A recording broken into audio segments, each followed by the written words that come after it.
Hello and welcome to my review of the Eldar Wraithguard. A set of 5 of these will cost you £30, so that's even more of a reason to rush out and get that Start Collecting Craftworld's box set for £50, because for an extra £20 you're getting a Wraithlord, a Farseer and a Warwalker. These models are, I want to say, huge. They're very tall, slim, lanky, whatever you want to call them, and it's the full set of Wraithguard that you get in this Start Collecting set. What I'll do is I'll talk about the miniatures individually, then I'll show you the spare parts, and then I'll do a few size comparisons, and then I'll talk to you about the rules. So how easy were these models to build? Quite straightforward, a little bit tricky with the arms and the guns, just because the size of them and the length of them really. The legs all go together one way. It's just the way they've been designed. Let's have a look at the models individually. So we've got this Wraithguard sort of leaning forward into that shot with the D cannon. I chose the D cannon. You'll notice that I haven't put the little holes yet in there. Games Workshop hardly ever drill out their holes. They just paint a little blob of black on there. But I am determined to drill out the holes on these after this video. But they go together quite well. I think a cool part of the construction of the model is that you can move the hip area the way you'd like. Take note, Primaris Space Marines. And also you can move the head. So like, it's on this like little ball joint thing that I've glued into place obviously, but you can, even though there's no eyes, it really helps set the tone of the model, being able to move the head at an angle, at a position that you want it to be in. So very straightforward, tricky with the arms, getting them in and connected to the gun, but the legs quite straightforward, the head and the body area. I mean, obviously they're harder than the, not harder, but yeah, more complex than the metal miniatures of old. And one of my subscribers asked me to do a comparison with those, which I will in this video, so you'll see those in a moment. Here is another one. It's just sort of strolling forward. Only 1 foot is on the base, and he's sort of looking sideways almost, but not in a firing phase position. And then this one, he's sort of leaned back into the gun, firing this monstrous weapon. So I mean, lovely looking miniatures, really nice kit, and I'm definitely motivated to get a second kit. I said before that I'd get another set of this Start Collecting Craftworlds for the Wraithlord and the Warwalker, but this has just sealed the deal. If I was to get another set of these, I'd equip them with the axes and the little shields, even though I think them all equipped with double swords looks amazing. I mean, it looks so cool. But there you go. It's a bit odd because the back of the box doesn't show them with the blades at all. It just shows them with the Wraith cannons and the D size. It doesn't show them. So, you know, someone picking up this set might think, well, does it actually include the Wraith blades in there? And I can see why someone would be a little bit confused. But yeah, you do get the swords and the axes in there. And then this guy just looking very stoic. I mean, these are Wraithbone constructs at the end of the day, powered by a dead Eldar, you know, found in the Infinity Circuit, and then just sort of hooked up into one of these so that Eldar can continue the fight in these constructs. Pretty awesome. A Spirit Seer would go very well with these. Yeah, the set does come with a Farseer, which, yeah, they sort of go quite well with. And there's no reason why you couldn't just call him a Spirit Seer and call it a day. So let's have a look at the spare parts, and my golly, do you get a lot of spare parts. 3 sprues worth, in fact. It's a shame, really. You got all these spare parts, nothing to do with them. I mean, I suppose you could sell them on or give them to a mate or something, but you know, he's going to need Wraithguard to make use of them anyway, isn't he? So you've got the D scythes and all the arms that go with them. You've got the shields. You even get like little sort of groin armor plates and side parts as well. This sprue is exactly the same. You get the same sort of spare parts with the D scythes and the arms and the shields. And then finally this third sprue, you get another D scythe and some axes and some really lovely long sort of swords, and obviously you get your 5 axes. I would actually be tempted to get 2 more sets, one with the double swords and one with the axes and the shields. They're such good models. It's just a shame you get all those spare parts that you can't really do much with afterwards. And it goes down to pricing as well. The sprues are lovely. I mean, if Games Workshop could have found a way of just putting them into 2 sprues maybe, and charging £20, imagine that, £20 for 5 Wraithguards, and having the firing equivalent with the D cannons and with the Wraith cannons and the D scythes, or the assault variant with the swords and the axes and the shields.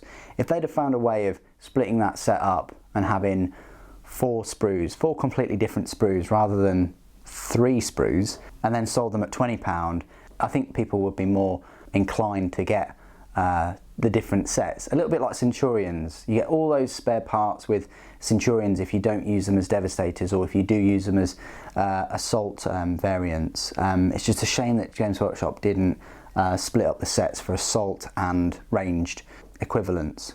Never mind. I think they're incredible models, a great set, and now it's time for the size comparison. So, subscriber asked me to do a size comparison with the old metal models. Here is an old metal model.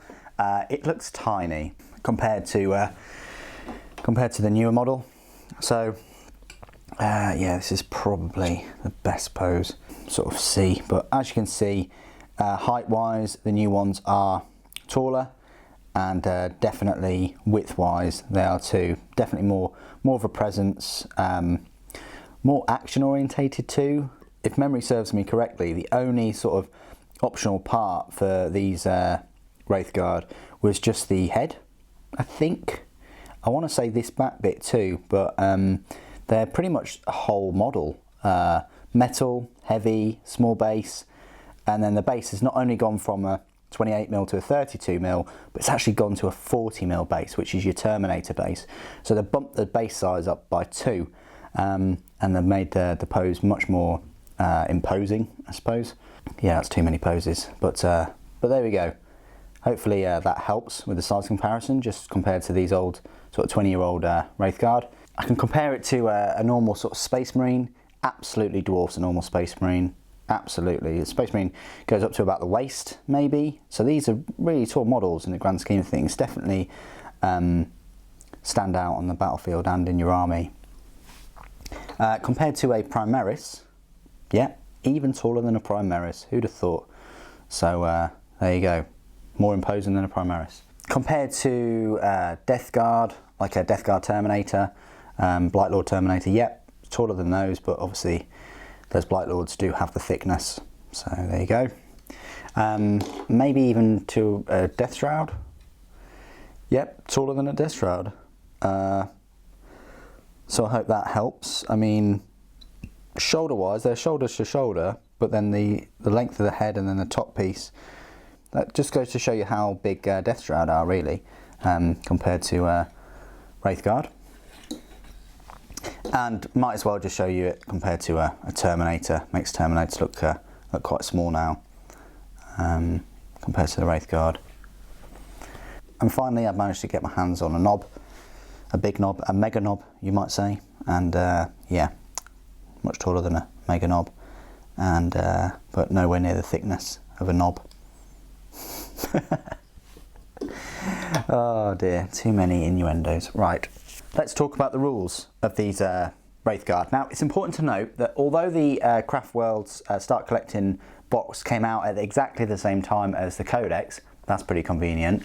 And although that this Craft Worlds box set instruction guide, paint guide and rules guide was redone for this set, it actually contains old rules. Who'd have thought? It contains the exact same rules as in the index. So those getting this set thinking that they're playing with the new Codex rules will be in for a big mistake. It's best seen with these Wraithguard right here. Looking in my Codex, the Wraithguard, power level of 11 instead of 10. Their movement is the same and everything else is the same except for their toughness. So in the Codex, I'll just can I just show you it there? Toughness there is a 6 and there it is a 5. So that just goes to show that if you were wanting to use these rules in this Craft Worlds guide, don't bother. You know, once you're done with this, throw it in the bin, recycle it. It might be worth just keeping one page for the THICC-ER paint guide, but other than that, there's not really much use for the guide. Unfortunately, you can't even use it as the proper sort of rules for these models, which is a bit of a shame, but there you go. I thought I'd make that point before I talk about their, you know, proper rules in the codex. So you'll find them in the elite section at power level of 11, not 10. The movement is 5 inches, weapon skill, ballistic skill is 3+, strength is 5, toughness is 6, 3 wounds each, 1 attack, leadership 9, and a save of 3+. The unit contains 5 Wraithguard and can include up to an additional 5, so you can have 10 of them, and each model is armed with a Wraith Cannon and Wraithguard fists. The entire unit may replace their Wraith Cannons with D scythes.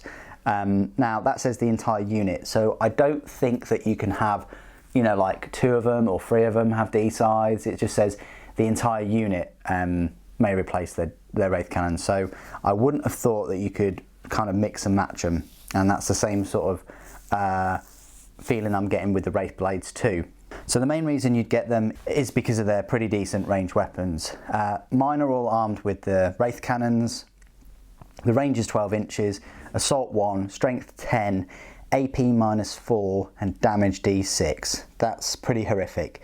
That each one, although you only get your one shot, you've got a good chance of hitting with that 3+, and then it's going to be a strength 10. So you're looking at hitting vehicles, at things with high toughnesses, terminators, things with sort of 2+ saves, and then on top of that, each one is damage D6. So you have the potential, it's highly unlikely, but you have the potential of getting damage 30, which would be horrific, but it's there nonetheless.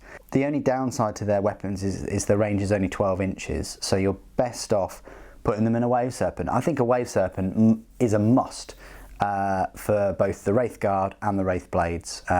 They don't have their invulnerable save, although their toughness is good at 6, and although they've got 3 wounds, better just to give them an extra sort of layer of protection really. You can instead equip them with D scythes, which are even shorter range. They're pretty much like a flamer range. So range 8 inches, assault D3, strength 10 again, AP -4, damage 1, but it automatically hits the target. So this time, yeah, you have the potential of sort of 15 strength 10 hits, which is crazy, but you'd have to be extremely lucky. And then finally, the Wraithguard fists. The melee is a strength user, so it's still strength 5 weapon, AP -1, not too bad, but the damage is D3. So again, potential of 15 damage with strength 5, AP -1. The war gear options, they've got Ancient Doom, so again, they can just move and shoot weapons as if they didn't move, and Implacable. They can fall back and still shoot in a turn that it does so. That's pretty good. And their faction keywords is their Spirit Host, so that helps them with the Spirit Seer. The Spirit Seer helps them out with re-rolling hits of a 1. It would have been nice if it was re-rolling all hits.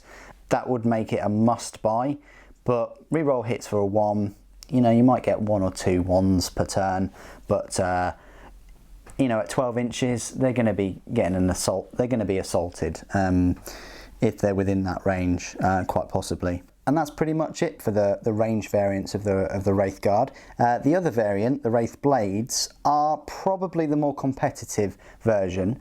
Their stat line is the same, although they have 2 attacks each.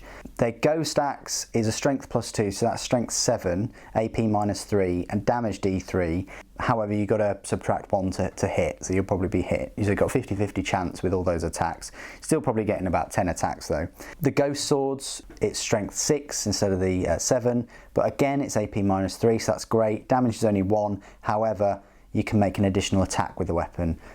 So there you're then looking at 15 strength 6 attacks at AP -3. That's pretty good.